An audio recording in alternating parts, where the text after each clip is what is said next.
kaum muslimin jemaah Jumat rahimakumullah. Pada kesempatan ini izinkanlah khatib memberi judul khutbah yang berjudul 4 macam jalan menuju kemenangan Allah. Kaum muslimin jemaah Jumat rahimakumullah. Dalam surat An-Naba ayat 31 Allah katakan, Bismillahirrahmanirrahim. Inna lil muttaqina mafazah. Bahwa sesungguhnya bagi orang yang bertakwa itulah yang mendapat kemenangan. Nah, yang menang di sisi Allah itu siapa? Siapa yang tidak ingin menang? Tentulah manusia pada hakikatnya. Insan yang bertakwa ingin menang. Menang di sini artinya sukses dunia akhirat dan diridhoi oleh Allah Subhanahu wa taala. Menang dalam artian kata orang yang mampu mendapatkan dari doa yang ia ungkapkan, Rabbana atina fid dunya hasanah wa fil akhirati hasanah wa qina azabannar. Ya Tuhan kami, berilah kami kebaikan di dunia dan akhirat, dan jauhilah kami dari azab api neraka. Kaum muslimin jemaah Jumat rahimakumullah. Oleh karena itu, indikasi orang yang menang di sini disimpulkan oleh Sayyidina Ali karramallahu wajhah. Siapakah orang yang menang itu? Ada 4 jalan kriteria yang ditempuh oleh orang tersebut. Apabila orang tersebut tertancap dalam perilakunya, titel takwa dan jalan menuju takwa itu, dia akan selamat. Wa tazawwadu fa inna khaira zadit taqwa. Dan carilah bekal yang paling baik adalah takwa.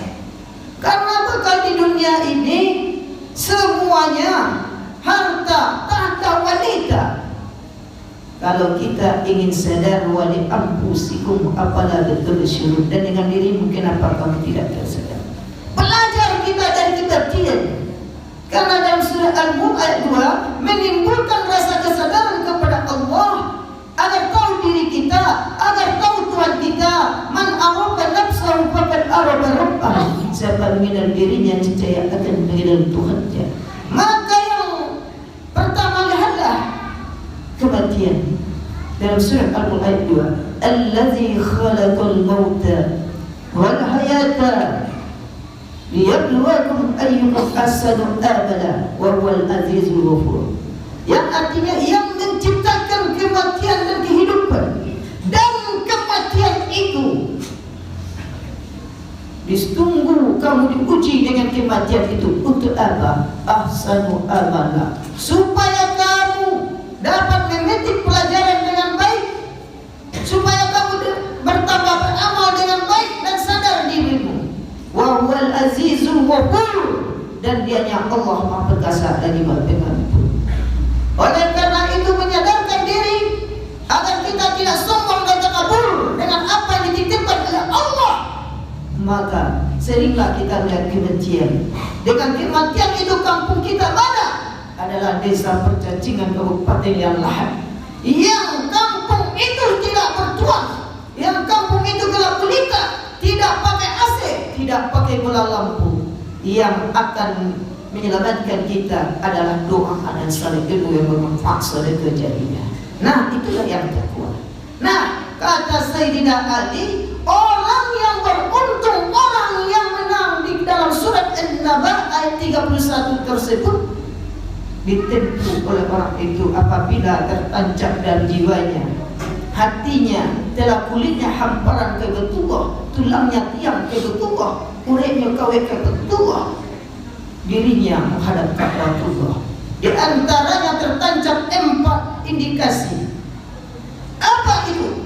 Yang pertama, al-khawfu minal jalil. Orang yang takut dengan kebesaran Allah.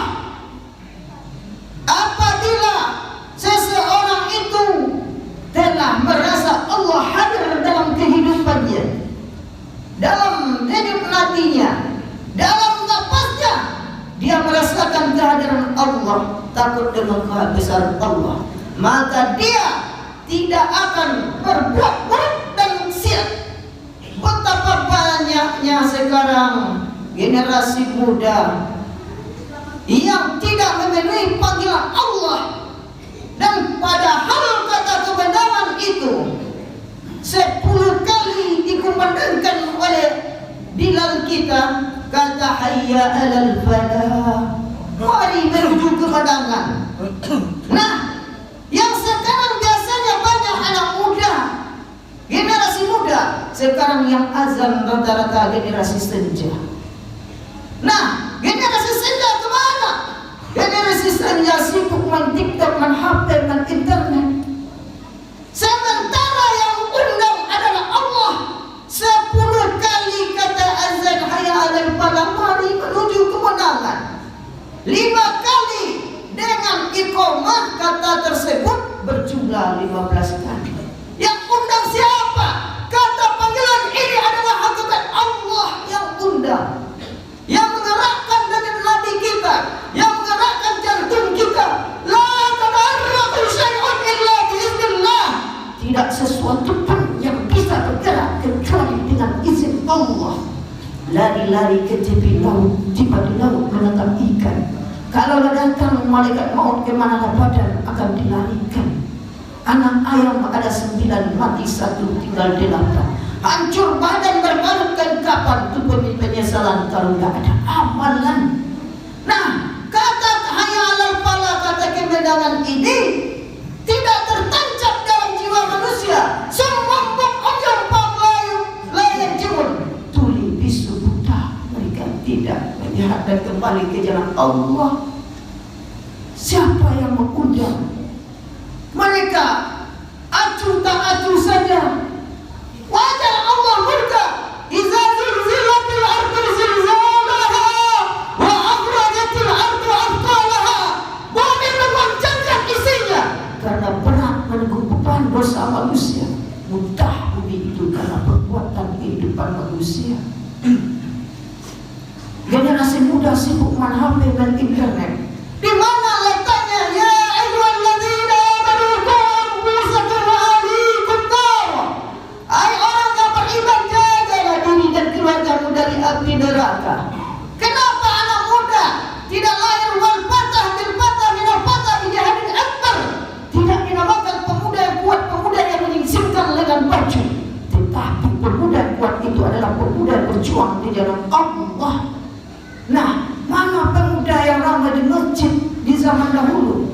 Para orang dipitalah raminya alik sejak pagi. Alah menjadi program pemerintah untuk hidup kembali ke negara. Membuka kain balipet, membangkit batang terendam. Kewajiban kepala rumah tangga, kepala rumah madrasah, kepala rumah masjid, kepala rumah adat. Ilal ladzina amanu wa amilus shalihat. Sesungguhnya orang-orang yang beruntung itu, sesungguhnya wal as demi masa innal insana lafi khusr, bahwa sesungguhnya manusia itu dalam keadaan rugi. Illal ladzina amanu wa amilus shalihat wa tawassaw bil haqq wa tawassaw bis sabr. Kecuali orang yang beriman dan beramal saleh, wa tawassaw bil haqq, menasihati dalam keadaan benar. Ada ujungnya wa tawassaw bis sabr, menasihati dalam keadaan sabar. Anak tidak diajarkan baca guruna min ba'di, apa yang kamu sembah nak sesudahku mati. Tetapi diajarkan baca guruna min ba'di, apa yang kamu makan nak sesudah aku mati. Sehingga tauhid di dalam anak itu tidak tertancap. Ketakutan dengan kebesaran Allah tidak ada lagi.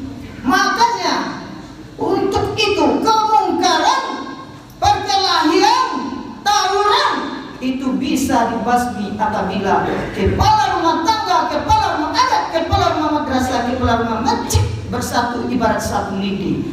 Tapi kalau satu lidi itu satu, tidak disatukan, maka sampah tidak terangkat. Banyaklah tawuran, banyaklah pencurian, anak broken home.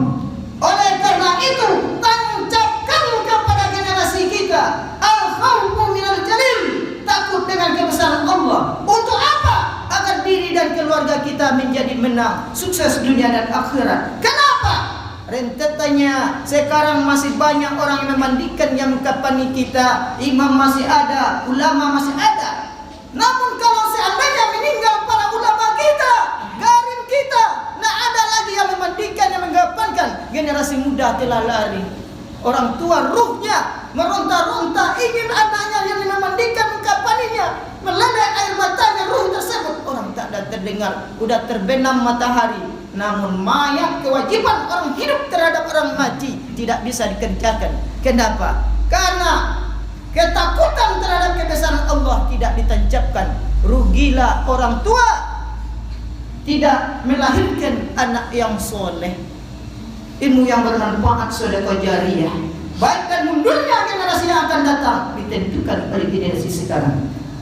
Kaum muslimin jemaah rahimahullah. Nah, kalau ingin kita menjadi orang yang beruntung dunia dan akhirat, tancapkan di dalam hati dan jiwa diri dan keluarga kita rasa takut dengan kebesaran Allah. Dimulai anak kita diajarkan diri kita dengan doa. Dimulai apapun yang dia lakukan, ditancapkan jiwa tauhid uluhiyah rububiyah kepada diri dan keluarga kita, sehingga dia berada di jalan Allah. Muslimin jemaah rahimahullah. Yang kedua, kata Imam Ali, wal amalu bima fit tanzil. Orang yang berperilaku dengan perilaku aturan Al-Quran. Kenapa orang banyak berbuat maksiat? Karena orang tersebut tidak memahami, tidak memasukkan dalam jiwa dan hatinya isi kandungan Al-Quran itu. Al-Baqarah ayat 17 mengatakan, "Mathalun kamathalil ladzi istawqada nara, falamma adha'at ma hawlahu, dhahaba Allahu bi nurihim." Seumpama seperti orang menyalakan akan api, maka tatkala api itu bercahaya di sekelilingnya, dhahaba Allahu bi nurihim, Allah pergikan mereka dengan cahayanya. Jadi kalau ingin bercahaya diri kita ini, ingin aturan kita tidak tercampur jiwa kita berbuat maksiat, maka sinari hati kita dalam Al-Quran. Apa yang ada dalam kandungan Al-Quran, tahu kita aturan Al-Quran itu halal, tahu kita aturan Al-Quran itu yang kita berbuat haram. Kalau kita melenceng dari itu, ibarat kereta api keluar dari relnya, maka jatuhlah kita, jatuhlah generasi kita. Oleh karena itu, jika ingin selamat diri keluarga kita, tancapkan pemahaman Al-Quran dalam diri dan anak kita, amalkan aturan Al-Quran. Insya Allah kulitnya hamparan kebetullah, tulangnya tiang kebetullah, uritnya kawet kebetullah, dirinya tagok bakatullah. Sedahsyat apapun laut menepa karang, dan karang itu akan tetap kuat. Begitulah seharusnya. Maka oleh karena itu, tancapkan pada diri dan keluarga kita dengan agama menjadikan hidup lebih terarah, dengan ilmu menjadikan hidup lebih mudah, dengan seni hidup terasa indah, dengan ilmu kita isi otak kita, dengan keterampilan diisi tangan-tangan kita. Kaum muslimin jemaah rahimahullah. Yang ketiga, ditancapkan dalam jiwa dan diri kita asyukru anil jazim, tidak menghilangkan rasa syukur kepada Allah. Manusia kadang-kadang diberi nikmat oleh Allah tapi lupa bersujud kepada Allah, lupa bahwa Allah yang memberi. Ista'azzana rabbukum la in syakartum la azidannakum wa la in kafartum inna azabi lasyadid. Ingatlah ketika Tuhanmu berkata, jikalau kamu bersyukur Allah tambah nikmatnya, jikalau kamu kufur azab Allah abadi.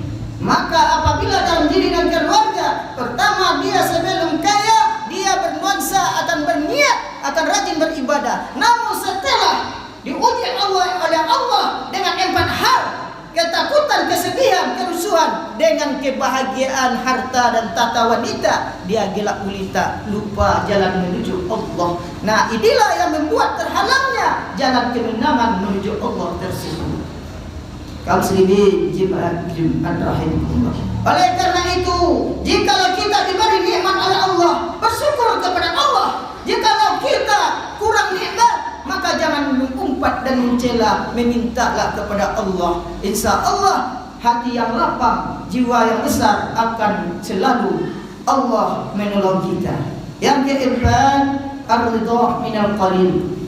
Kata Imam Ali, orang yang ridha terhadap sesuatu yang sedikit dan diberikan oleh Allah, Sempitnya dunia ini, miskinnya hati ini, dibuat karena miskinnya pemikiran kita kepada Allah, kita berprasangka buruk kepada Allah. Setiap sesuatu rezeki itu telah ada kadar dan ukurannya pada Allah. Jangan kita diberi sedikit, kita menghadapi kekurangan ekonomi, kita pandai mengumpat dan mencela. Wailul likulli humazatin lumazah allazi jama'a ma'ahu wa 'addada. Celakalah bagi pengumpat dan pencela yang kerjanya mengumpulkan harta pagi siang malam, hanya bertarung untuk dunia tapi lupa untuk sujud kepada Sang Pencipta, tidak bersyukur terhadap dan tidak ridho terhadap Allah. Dapat rezeki sedikit dia mengumpat dan mencela, walaupun dia kaya nanti dia akan selalu miskin selamanya. Maka kemenangan itu takkan hadir dalam kehidupannya. Walaupun dia menang hakikatnya, tetapi pada hakikat jiwa dan batinnya dia tidak akan pernah merasakan menang. Oleh karena itu kaum muslimin jemaah Jumat rahimahullah, dapat khatib simpulkan 4 jalan menuju kemenangan Allah tersebut adalah rasa takut dengan putusan Allah tanamkan. Yang kedua, berperilakulah dengan aturan Al-Quran. Yang ketiga, selalu bersyukur, tidak menghilangkan rasa syukur kepada Allah. Yang keempat, ridho terhadap sesuatu yang sedikit yang diberikan oleh Allah SWT. Semoga khutbah yang singkat ini dapat diresapi dan dilindungi dan bisa dibawa pulang untuk oleh diri kita dan keluarga kita.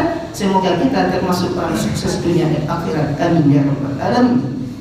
Barakallahu li wa lakum fil Qur'anil Karim wa nafa'ni wa iyyakum bima fihi minal ayati wa zikril hakim. Innahu huwas samiul alim.